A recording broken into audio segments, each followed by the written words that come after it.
I have the hardest time making my son sleep. He's 5 years old. His name is Benedict. And all afternoon naps, they're just terrible. I mean, son, please sleep. No, Daddy, I'm not sleepy. I'm not sleepy. And he's very sleepy. But no, I'm not sleepy. And then evening, same thing. Why? Because of what I call and what everybody calls the sense of wonder. A child, like his universe is so huge and it's just so many things to do and so many toys to play with and so many books to read and he doesn't want to sleep. One time I was trying to let him sleep, take his afternoon nap and he says, okay, Daddy, I'll sleep with my eyes open. Amazing. But notice, tayo mga matatanda, anong ginagawa natin? Mahilig tayong matulog. Patugan. Because our world has become small. So tiny, and we're accustomed to go from here to there and back and then here and there, and we don't explore anymore. We've lost our sense of wonder. We've stopped growing. Basically, that's it. Friends, I'd like to invite you to just expand your horizon, to keep on growing intellectually, emotionally, spiritually, financially, professionally.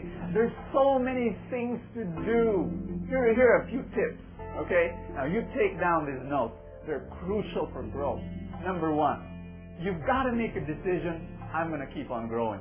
I can't stay where I am. I've got to expand. I've got to grow. I've got to learn new stuff. It has to start with desire. Can you desire that for your life? Number two, how about doing things you've never done before? That's right. What are the things you've never done before? Do it. Take flamingo lessons. As crazy and as wild as that would be. Take piano, guitar lessons. Go to sales. Sell memorial lots or something, or vacuum cleaners, or soap, or anything. But that's not me. Never mind if that's not you. Do something you've never done before. Or go to places you've never been to. Live in a squatter's area. Yes, for about 1 week. Stay in an old little shack with a poor family and eat their food and play with their kids. Go to a barrio in a fishing village and live with some poor fishermen for a week or two. That's your vacation.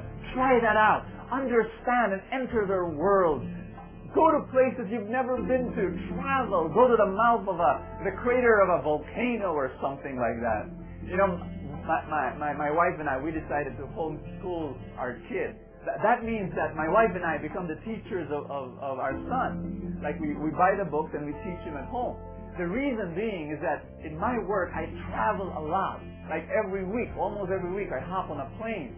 And so I decided, because I wanted to bring my son with me anytime I want to, anywhere I want to, that's why we decided to homeschool our kids. And so my son, at 5 years old, has been to 9 countries, including 22 cities in the U.S. and Canada. And if I want to teach him about the Vatican, I just don't open a book about, son, this is the Vatican. You know what I do? I bring him to the Vatican, open the book in front of him and say, this is the Vatican. And this is where the Pope lives. And so my son looks at me and says, oh, this is where the Pope lives. And I say, look at it. Look at the door. It's opening. There's the Pope. He's coming out. That's what they call first-class education. If I wanted to teach him about the tarsier, the smallest primate in the world, the monkey, I don't show him, I don't let him go to the internet. Instead, I bring him to Bohol. And there I let the monkey, the tarsier, stay in his shoulder, or stay in his head. And you know what I'm talking about? Just understanding that there's so many places to go to. Don't limit yourself to where you are. It doesn't have to be far. It doesn't have to be in another country. It could be just next door. It could just be next town after this. Some people are so stuck to where they live. Hey, why don't you eat food you've never eaten before? Bicol Express from Bicol, or frog's legs from Pampanga, or earthworms from an earthworm farm, as icky as that may sound. I mean, I've known Filipinos who go to Hong Kong, or China, or Africa, or India, and the most exotic places in the world, and what do they eat? French fries and hamburger. I mean, we're crying out loud. Why don't we take in spices we've never tasted before, and textures and colors, and But again, many people, their worlds are so small and they want to maintain it that way. Why not talk to people we've never talked before too? Like, I'll give you an assignment. Punta ka sa isang busy intersection, spot a policeman in some sidewalk who's taking a break. Sabihin mo sa kanya, boss, halika, libre kita lunch. Treat him out for lunch. And then go to a little coffee shop somewhere, sit down in front of the policeman, and then talk about life. Talk about his life. Listen. Let him talk about his disappointments with the system. Talk about his family. Talk about his world. Talk about his dreams. And then maybe you will learn a thing or two about a person we have a stereotype about what a policeman is, and he's a crook and he's corrupt. No, maybe not. Maybe he's a human being just like you, who has his own world, his own problems. You know what I love to do? I love talking to old people. Old people, they're a reservoir of knowledge and experience, and what a waste to let them go and die without leaving a record of what they've gone through, and they will teach you lessons. One of the things people ask me is, why does it seem as though you are so successful in different areas of your life? And they comment about my health, that I eat right, and they comment about my finances, and they say once you put your mind into it, you set up a business and it flourishes. What's the key? What's the secret? And this is my secret. I make a decision. I make a real strong conviction in my heart that I do not know anything. And when you start with that I do not know anything, then you really search for wisdom. I think one of the secrets for my life is that I've always sought mentors, teachers. Like, for example, in my family life, when I got married, before getting married, I made a decision.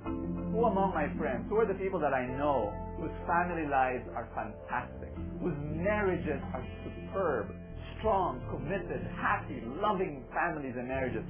What I did was I went straight to those husbands and I said, can you teach me how to become a loving husband? And so I would watch them. I would take down notes, and then I would meet them regularly. Just like, okay, this is what I do, and these are the problems I'm experiencing in my marriage. How do I solve that? And so they teach me. They become my mentors for my family life.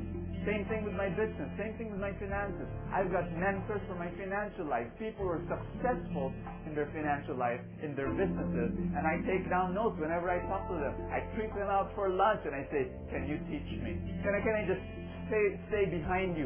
When you go to work, can I just be there behind you? And I'll just watch, and I'll take down notes. I've made a decision. I do not know anything. And when you start from that posture, when you start from that position, you go and you seek knowledge wherever you can find. I've made a decision to have mentors in my spiritual life. I go to people who I know are close to God, who I know whose relationship with God is vibrant and strong. And so I meet with them regularly, and I get input, amazing amounts of input, and I gobble it up. Look, I've got mentors for my physical life.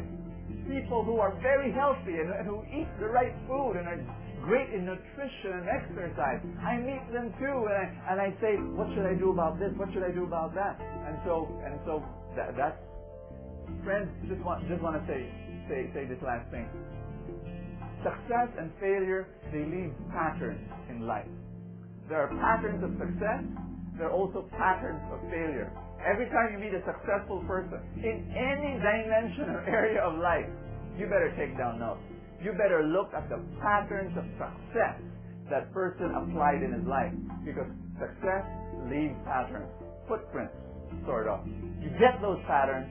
Be an astute student, an intense, really starving, for knowledge kind of a student for the patterns of success. Hey, when you see a man who has failed dramatically in his life, whether it be in his personal life, whether it be in his marriage, whether it be in his business, if you see a man who has failed tremendously, study him, interview him. Look out for patterns of failure. And then, when you know the patterns of failure, avoid them. Avoid them with all your life and with all your heart. I've made a decision in my life. I'm going to be an eternal student for the rest of my life. I'll be 99 years old, and I'll still be learning. I'll still be reading books. I'll still be listening to teaching tapes. I'll still be watching the best movies. I'll still be attending the most wonderful concerts. I'll still be traveling. I'll try at least as much as my health can. I'll be an eternal student. Why? Because my world is not small. The universe is waiting for me.